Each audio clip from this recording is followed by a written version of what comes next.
Pemirsa, kita jumpa lagi dengan tema bagaimana cara mendirikan lembaga sertifikasi profesi.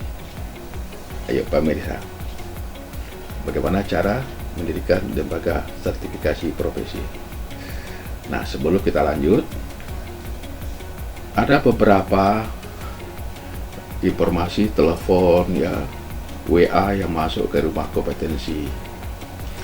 Bang Dasril, apa beda kompetensi dengan profesi?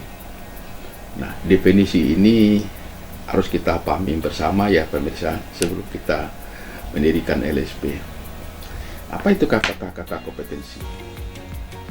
Ya, kompetensi itu menurut Undang-Undang Nomor 13 Tahun 2003 tentang Ketenagakerjaan adalah setiap individu yang melakukan suatu kegiatan pekerjaan yang menghasilkan barang atau jasa harus memahami skill, knowledge, attitude.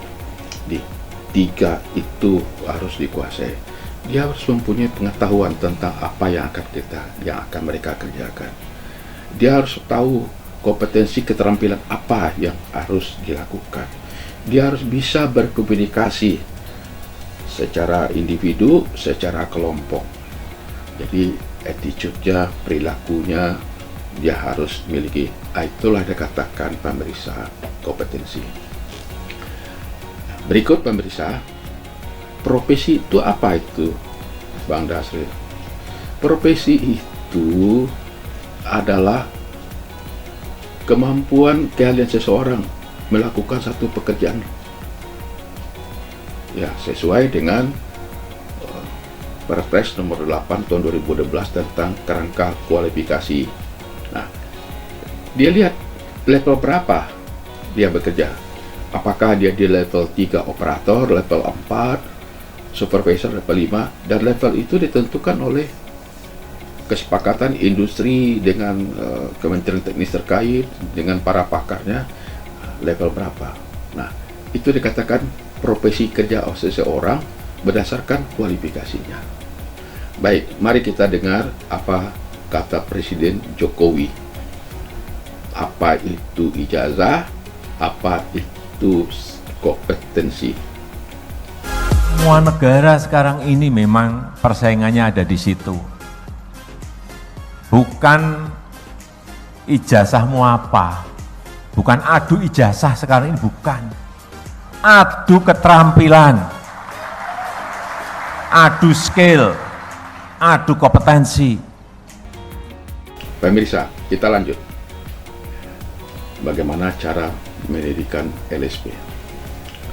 Nah, mendirikan LSP ini pemirsa bukan seperti kita mendirikan suatu perusahaan, suatu lembaga.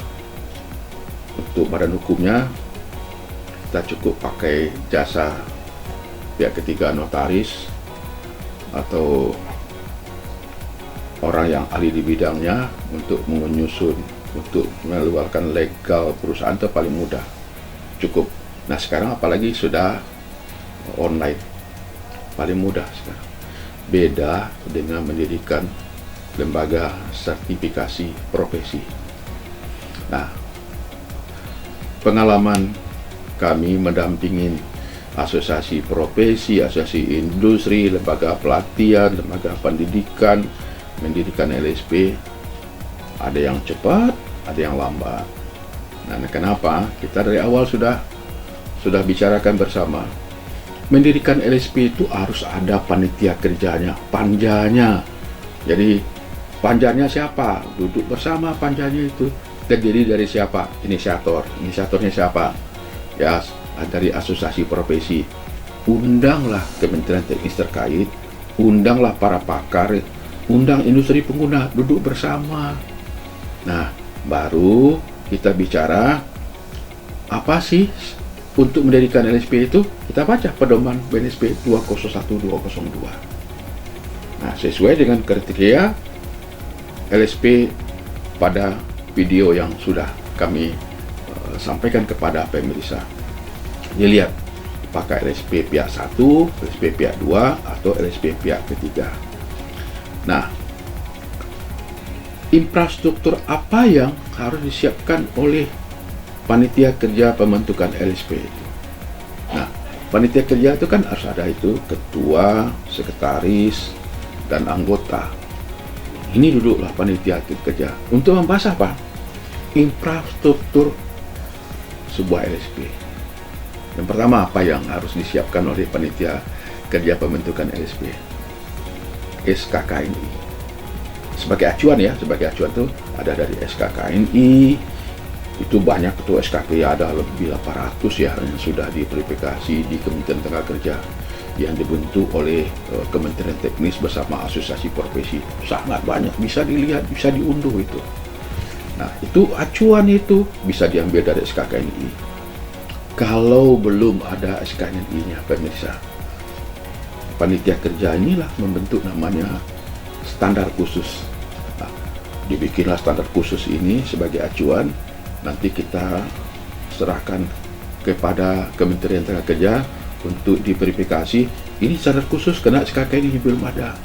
Kalau itu sudah diregistrasi oleh Kementerian Tenaga Kerja, menjadilah sebuah acuan. Atau boleh juga Anda memakai standar internasional. Nah, setelah ada acuan SKKNI, standar khusus atau standar internasional, Anda turunkan menjadi skema sertifikasi. Ya, skema itulah menjadi pedoman bagi LSP. Apa skemanya? Nah, dari skema itu nanti diturunkan lagi itu menjadi namanya perangkat asesmen. Nah, skema ini baru bisa jadi apabila skema itu diserahkan kepada BNSP. Di BNSP itu ada komite verifikasi skema, dilihat skemanya. Skemanya apa, level berapa, kebutuhan untuk industrinya apa, untuk dunia usahanya apa. Nah, setelah skema itu terbentuk, sudah jadi, baru LSP membentuk panitia kerja ini, membentuk namanya pengurus LSP. Nah, pengurus LSP itu terdiri daripada apa? Dewan Pengarah. Nah, bisa saja Dewan Pengarah kita ambilkan dari panitia kerja ini karena sudah ada orang-orangnya di sana.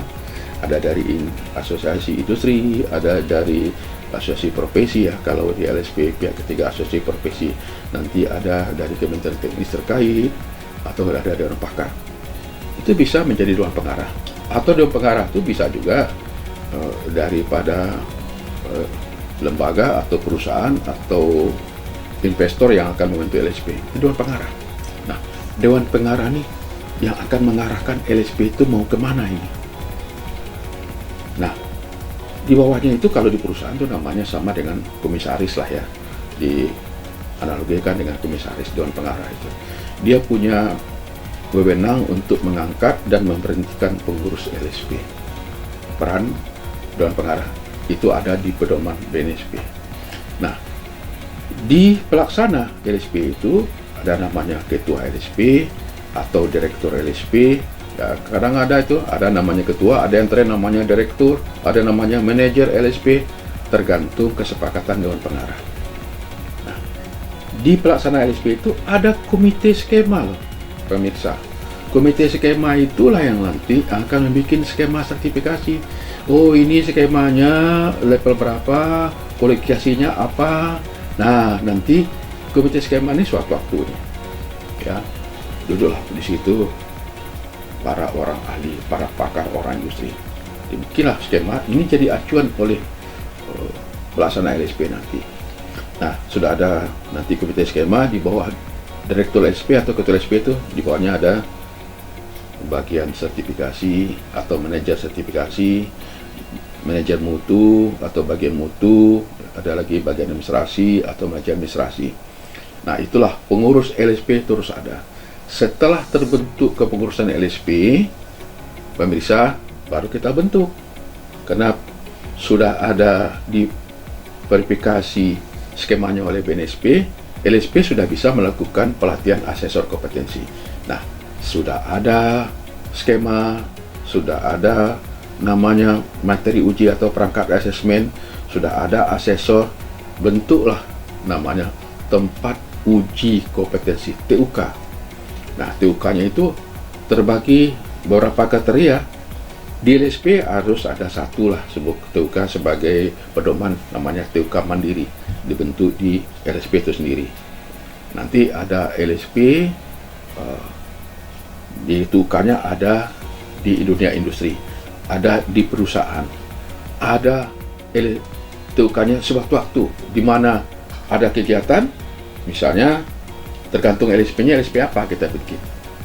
LSP-nya lebih banyak mengarah kepada administratif ya.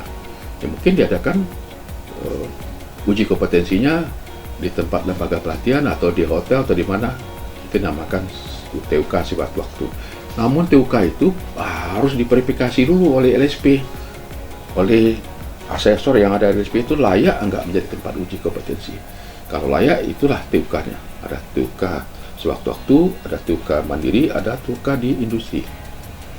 TUK di industri itu contohnya apa? Otomotif misalnya stevedoring, cargo dooring ya, kan nggak mungkin di LSP itu ada peralatannya. Nah, kita adakan kerjasama, itu TUK-nya ada di industri atau di perusahaan. Nah, begitulah pemirsa tata cara pertama untuk membentuk LSP.